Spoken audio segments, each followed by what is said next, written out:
Okay, so Thursday, and check it out. Got another new calf. See afterbirth on the ground right there. I didn't see her number. And got one in labor right here. 27's able to get up on her own again, so that's good. Leave them alone for here just a little bit. We're going to watch. This is number 18. So let me see if I can get a little bit closer, show you what's going on. Okay, so we got the water bag starting to come out, and that's it. No feet yet. So we're just going to keep an eye on her. Try to check on her about every 20 minutes or so. So I'm going to go right around and look at the rest of the herd, make sure they're all looking good. Okay, I take it back. I'm starting to see feet. So, and we'll try not to stress her out too much. Do you see that foot starting to come out? She's having a contraction right now.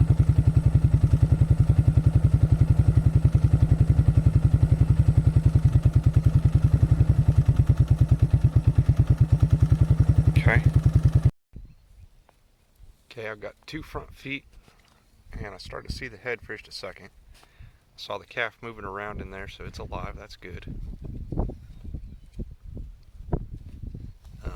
We're just going to keep watching for now. I might try to kind of slowly just work her over towards my pins in case I need to put her in there.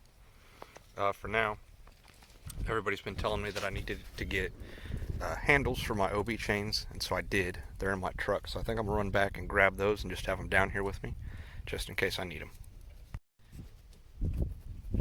Okay, so she laid down, and so I've been just sitting here watching, waiting, and I was about to go try to get a closer look at what was going on, and then she jerked her head up, and I looked, and the calf slid right out. So that's that. Not very exciting.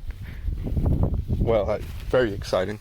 The video, though, I missed the fun part because she did it while she was laying down. So very cool. So I'm gonna leave her alone for a little while and make sure she cleans the calf up, and then I might wait till tomorrow to put the ear tag in that one. We'll see what it looks like here in a couple hours. But calf on the ground. Can't hardly see it, but little black calf. Okay, so this has got me concerned. It's been about 15 minutes now, and she's not cleaning the calf up. And it's, as you can see, standing up trying to nurse. But she needs to get it cleaned up. She's acting like she doesn't want to take the calf. I'm going to give her a few more minutes, but I may have to go get that colostrum that I got off of number 8 and warm it up and bottle feed this one, and then I'll put them in my pins and set up like some panels and stuff and put them in a tiny little bitty pin to make her take it if she doesn't do it on her own. So I think I'm going to call my uncle real quick and see what he advises. So I called my uncle, and he said that sometimes whenever you're sitting out there watching, it can make them nervous. And if she's paying attention to me, then she won't be paying attention to getting the calf cleaned up. So he said, best thing to do is come back to my camper, have a beer. So that's what I'm going to do. Have a beer, we'll give them 30-45 minutes, and then go back out and see if she started cleaning it up. Alright, so it's been a few minutes. Calf's nursing, so that's good. Sorry. Still looks a little bit wet, but she has cleaned him up some, so I'm going to let them be. I'll come back out and ear tag that one tomorrow. And looks like it's going to be just fine. So I think I was just stressing her out being up here. Oh, sorry. Being up here watching her, so see, even me just being here right now is freaking her out a little bit. So I'm going to leave them alone, let her do her thing. And we'll be back out here bright and early tomorrow. I guess I should have taken a before picture or something. But I'm over here, so pond is right up here. This is where the cows are all at. Sorry. And this is, I've showed this before, where I've got all these briars and stuff growing up into my fence. And then I had all these trees over here on this side of the fence, and I'd said before about how I wanted to be able to get the tractor back here to keep this mowed down. And then I'll try to keep this sprayed to keep all the vines and stuff down. And this is just an area where those vines are getting up into my fence, and they're starting to get into the pasture. And so first step is just getting all these trees cut out of here so that I have access to it, and so that I can start spraying it and trying to control it. I still need to get on the other side of the fence and cut all these trees down that are actually in my pasture. And then I started kind of in the middle here, but once I get as far that way as I'm going, I'll just work my way this way until I get out to where I can get my tractor back here. Then all of this stuff that will fit in my chipper, I'm going to try and chipper shredder up, just mulch it.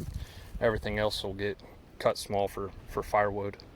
So I'll drag that out of here and stack it. So I think what I'll do is just throw all this on the other side of the fence there, and then I'll be able to bring my little trailer behind my tractor over here and pick all this stuff up. And yeah, so got a pretty good start here. Ran out of gas and figured I'd show you guys what I was working on today. So yeah, we're gonna keep going.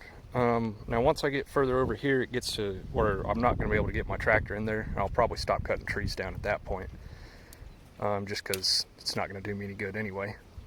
And then we'll still, I can spray from that side of the fence once I get a sprayer set up. I'm planning on making a boomless sprayer, and you can turn those nozzles so that they're spraying kind of out. I'll be able to drive along the inside of the fence here and spray all over here into this area and keep control of like this type of stuff, this little shrubby type things, and the vines in particular. I hate those vines. They're everywhere. So I'm going to start controlling them, and this is one of the first places I'll start trying to get rid of them, just because they're already getting into the pasture here. And then once I get that spray rig set up, I got a lot of work to do across the creek. So you guys have kind of seen that. There's just a ton of those vines. Some of it, like this, is a wild rose of some sort. I don't think they even flower. They're just annoying. Then some of the other ones are different. I said they're everywhere. Here, like this thing. They climb trees and stuff, and then they don't have a lot of foliage, so they're kind of hard to spray. So that's why cutting down the trees to where I can mulch them with the brush hog, and then from there use poison and chemical to try and take care of it. Eventually I want to get to where I'm doing most of my weed control with animals, so sheep or something like that, as well as the cattle. But for right now, I got to get this under control before it comes any further into my pasture. So first things first, cut out the trees and build a spray rig, start spraying. So trees first because I have a chainsaw, spray rig's next. Okay, that was a lot of work. Can't hardly even tell what I've done here because it's still so much of this crap growing up in here. But I should be able to get my tractor through here now. I may need to go ahead and take these ones out, but I think I can make that corner. And it's real nasty in there. I'm tired of messing with those stupid vines. So for now, I think I'm going to call this good for this area anyway. So, if you can tell, I did go ahead right over there and I cut a few trees down in that area right up next to the fence. Not enough to get my tractor through there, but it's real swampy over there. I can't get my tractor in there anyway. But that'll at least kind of keep them a little bit away from the fence, and now I can walk in between there easily. So that's all done. It's all over here on the other side of the fence. Still need to go cut those trees down that are on that side of the fence, and then I need to put some hay out, so I think I'm gonna do that first because the tractor's already set up for that. And then I'm gonna grab my brush hog and I'll back in here with the brush hog and mow down as much of this as I can get to. And then the next step will be figuring out a way to get out here and spray it. I've got a hand sprayer that I may just use for this to kind of spot spray some of these big areas. You know, this is all that rose that I'm wanting to get rid of, so I can at least come hit the the big clumps with a hand sprayer, at least get started. And then someday I'll have a spray rig, and I'll be able to just drive along this fence line and spray kind of both sides of it, and hopefully that'll help beat the brush out of my pasture. So I'm thirsty. I'm gonna go get a drink, and then put hay out, and we'll come do some brush hogging. All right. Well, I came over here to get the tractor. It's still parked out here from when I was having to pick up number 27. And I found this. Now, she was laying down and had some trouble standing up, so that's not good. But got a new little calf. Kind of got that weird tag too close to its head. Oops.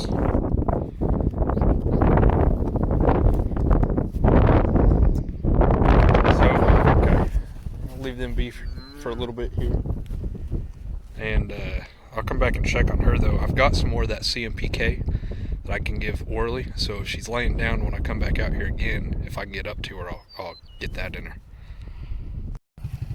Look at number 19 here.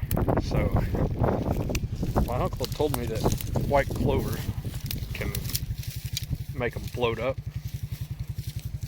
I kind of think that's what's going on here. She looks huge.